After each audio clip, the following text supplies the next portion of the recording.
नमस्कार साथियों, Vivekananda civil service academy के यूट्यूब चैनल पर मैं ललित आपका स्वागत करता हूं। आज हम लोग संविधान एवं राज्य व्यवस्था के जो आगे के टॉपिक है उनको हम डिस्कस करेंगे।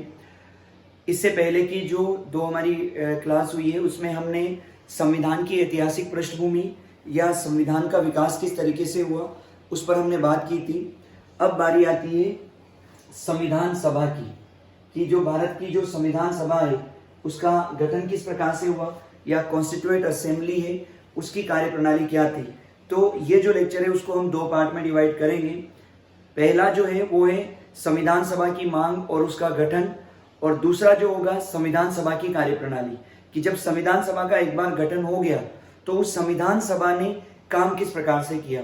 तो मेरी आपसे यही अपील है कि आप इस एक के बाद एक क्लास को अटेंड करें या वीडियो को देखें। जैसे हिस्टोरिकल बैकग्राउंड को आप समझिए, उसके बाद फिर आप संविधान सभा की तरफ बढ़िए और संविधान सभा के भी पहले आप इसका गठन और उसके बाद इसकी कार्यप्रणाली को आप समझिए, ठीक है। और अगर आप YouTube चैनल के माध्यम से ना जुड़कर ऐप के माध्यम से जुड़ना चाहते हैं तो जो वीडियो का जो डिस्क्रिप्शन है उसमें ऐप का लिंक दिया हुआ है, आप उस ऐप को डाउनलोड कर सकते हैं।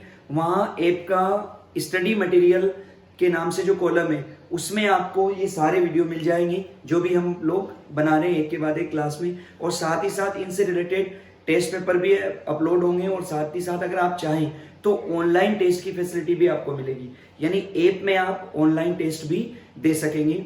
अगले कुछ दिनों में हम उस पर बात करेंगे, ठीक है। संविधान सभा की अगर हम बात करें तो देखिए इसमें एक ऐतिहासिक पृष्ठभूमि जो आपने पढ़ी थी उसमें आपको स्वतंत्रता आंदोलन को भी थोड़ा सा समझना पड़ेगा।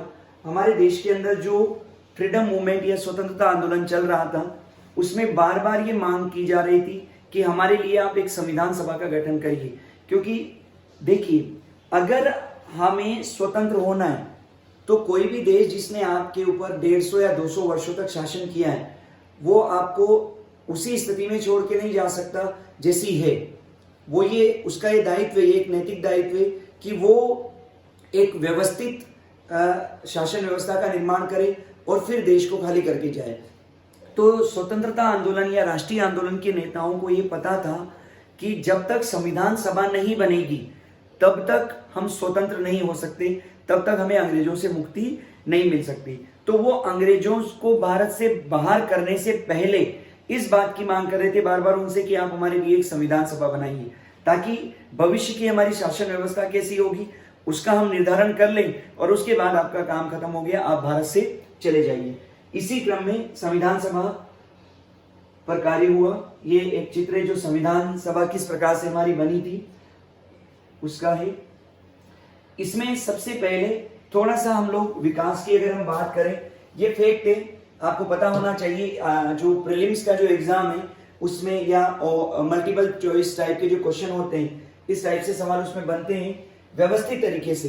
अलग अलग लोगों ने अलग अलग मन से बात की, लेकिन व्यवस्थित तरीके से अगर हम बात करें तो 1934 में सबसे पहले एक विद्वान है एम.एन. रॉय, मोनवेंद्रनाथ रॉय ने संविधान सभा का विचार दिया था, और उन्होंने ये मांग की थी कि हमारे लिए एक संविधान सभा हो और उस संविधान सभा के द्वारा संविधान का निर्माण किया जाए, ठीक है। इसके बाद 1935 में कांग्रेस ने संविधान सभा की मांग की, यानी कांग्रेस के द्वारा, कांग्रेस के संगठन के द्वारा जो संविधान सभा की मांग की गई थी वो 1935 में की गई थी। थोड़ा और अगर हम आगे बढ़े तो संविधान सभा के विचार की जो आगे की कड़ियां थी उसमें 1938 में नेहरू ने एक ऐसी संविधान सभा की मांग की जो भारतीयों से मिलकर बनी हो, ठीक है। यानी पंडित जवाहरलाल नेहरू ने ब्रिटिश गवर्नमेंट या ब्रिटिश सरकार से मांग की कि आप हमारे लिए संविधान सभा का गठन करिए और उस संविधान सभा में भारतीय ही होंगे, यानी जो संविधान का निर्माण किया जाएगा उसमें भारतीयों का ही योगदान होगा, ठीक है। अब जब बार बार मांग की जा रही थी तो अंग्रेज शुरू में आरंभ में जब सेकेंड वर्ल्ड वॉर शुरू नहीं हुआ या स्टार्ट नहीं हुआ था उससे पहले तक तो उन्होंने इस मांग को नकारते रहे वो, या इस पर एक प्रकार से उन्होंने ध्यान ही नहीं दिया। लेकिन जब सेकेंड वर्ल्ड वॉर आरंभ हुआ और इंडियन नेशनल कांग्रेस ने उस वर्ल्ड वॉर में ब्रिटिश सरकार का साथ देने से इनकार कर दिया तो कांग्रेस को या राष्ट्रीय आंदोलन के नेताओं को मनाने के उद्देश्य से यहाँ वॉइसरॉय थे उन्होंने, या अन्य जो लोग थे जो ब्रिटेन से भारत में आए प्रतिनिधि के रूप में, उन लोगों ने संविधान सभा की मांग को सैद्धांतिक रूप से स्वीकार किया। वो कैसे हुआ? 1940 के अगस्त प्रस्ताव में संविधान सभा की मांग को स्वीकार किया गया कि जो संविधान सभा थी उसकी मांग को 1940 में अंग्रेजों ने माना कि ठीक है हम संविधान सभा का गठन करेंगे, लेकिन यहाँ उन्होंने उसी समय तात्कालिक रूप से गठन न करके दोनों ही मामलों में, चाहे ये क्रिप्स मिशन हो चाहे अगस्त प्रस्ताव हो, इन दोनों ही मामलों में संविधान सभा का जो गठन था उसमें ये कहा कि युद्ध के बाद हम आपके लिए संविधान सभा का गठन कर देंगे। यानी इस समय सेकेंड वर्ल्ड वॉर चल रहा था, तो जब वर्ल्ड वॉर का प्रभाव समाप्त हो जाएगा तब हम संविधान सभा का गठन करेंगे। ठीक है, इसके बाद चीजें आगे बढ़ी। भारतीयों के द्वारा जो मांग थी वो लगातार की जा रही थी और उसको लंबे समय तक नकारा नहीं जा सकता था। 1945 में यूएनओ का गठन हो चुका था और यूएनओ या यूनाइटेड नेशन ऑर्गेनाइजेशन के अंदर ये प्रावधान किया गया था कि विभिन्न देशों को जो उपनिवेश के रूप में बना रखा है, डेवलप कर रखा है, देश उपनिवेशों को खाली करे और उनको स्वतंत्रता प्रदान करे। इस चार्टर पर हस्ताक्षर करने वाले में भारत तो था ही सही, लेकिन ब्रिटेन भी था। और यूं कह सकते हैं आप कि यूएनओ की स्थापना में ब्रिटेन एक अग्रणी देश था, और अगर वो अग्रणी देश था और उन्हीं लोगों ने मिलकर ये चार्टर तैयार किया, भले वो अमेरिका के दबाव से हुआ हो, लेकिन उन्होंने जब ये चार्टर तैयार किया कि उपनिवेशों को जल्द से जल्द खाली किया जाएगा, तो निश्चित रूप से भारत का भी नंबर आएगा।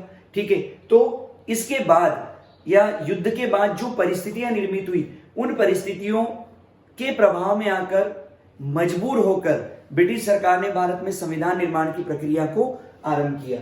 1946 में कैबिनेट मिशन भारत आया। इस कैबिनेट मिशन में 3 सदस्य थे, ये नाम आप लोगों को पता होना चाहिए, सर स्टेफोर्ड क्रिप्स, एवी अलेक्जेंडर और पैथिक लॉरेंस।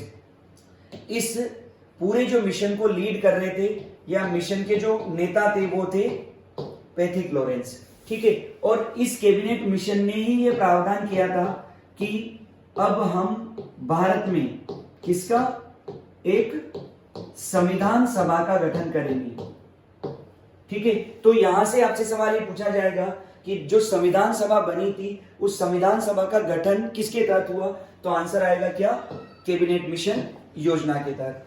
इसने और भी कुछ चीजों पर बात की थी, वो थोड़ा सा आपको याद रखना है। जैसे इसने 2 संविधान सभाओं के विचार को नकार दिया। आपको पता होगा, अगर इतिहास में आपने पढ़ा है तो 1940 में 1940 में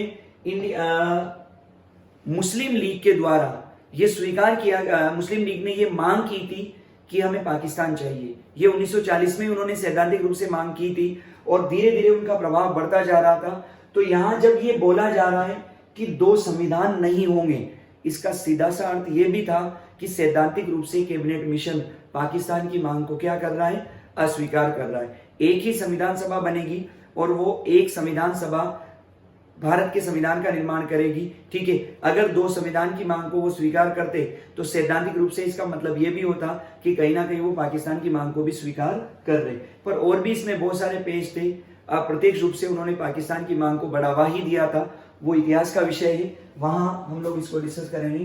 कैबिनेट मिशन योजना के तहत ही संविधान सभा का गठन हुआ, अभी हमने बात की। आपको ये भी याद रखना है, यह एक अंतरिम संसद भी थी। ठीक है, यानी जब तक हमारे यहाँ चुनाव नहीं हुए, संविधान का निर्माण का कार्य पूरा नहीं हुआ, उसके बाद चुनाव हुए, चुनाव के बाद एक चुनी हुई सरकार नहीं आई, तब तक भारत के लिए विधि बनाने का कार्य किसने किया, संविधान सभा ने किया। तो संविधान सभा 2 काम एक साथ कर रही थी। ठीक है, पहला काम वो कर रही थी संविधान के निर्माण का, और दूसरा काम कर रही थी आवश्यकता के अनुसार भारत के लिए विधि बनाने का, कानून बनाने का, लॉ बनाने का। इसलिए इसको एक अंतरिम संसद भी कहा गया।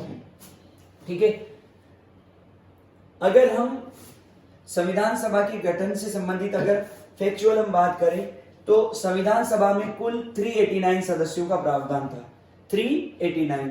इनका डिवाइडेशन कैसे था, 292 मेंबर ब्रिटिश प्रांत से आएंगे, यानी जो ब्रिटिश प्रांत थे उन ब्रिटिश प्रांतों से 292 सदस्य आएंगे, 93 सदस्य रियासतों से आएंगे और 4 सदस्य कमिश्नरी क्षेत्र से आएंगे।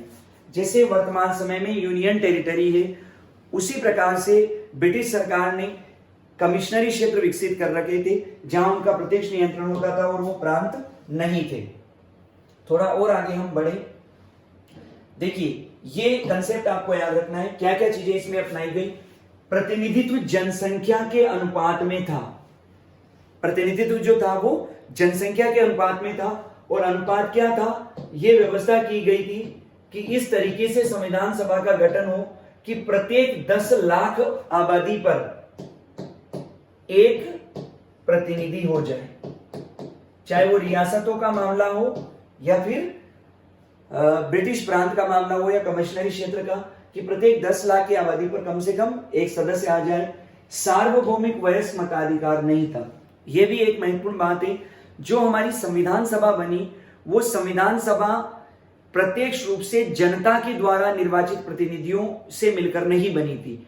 उसमें अलग अलग तरीके से, जैसे रियासतों के जो प्रतिनिधि थे उनका मनोनयन राजाओं के द्वारा करना था।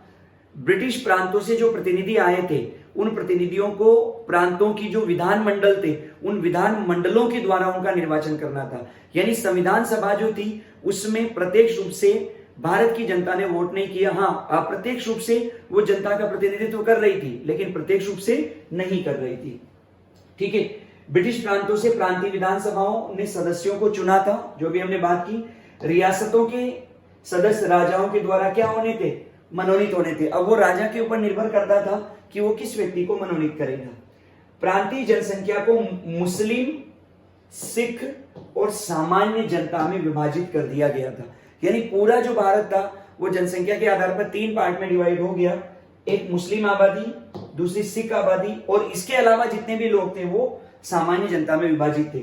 यानी आपकी जो संविधान सभा बनेगी उस संविधान सभा में सामान्य जनता, मुस्लिम और सिखों का जनसंख्या के अनुपात में प्रतिनिधित्व होना था।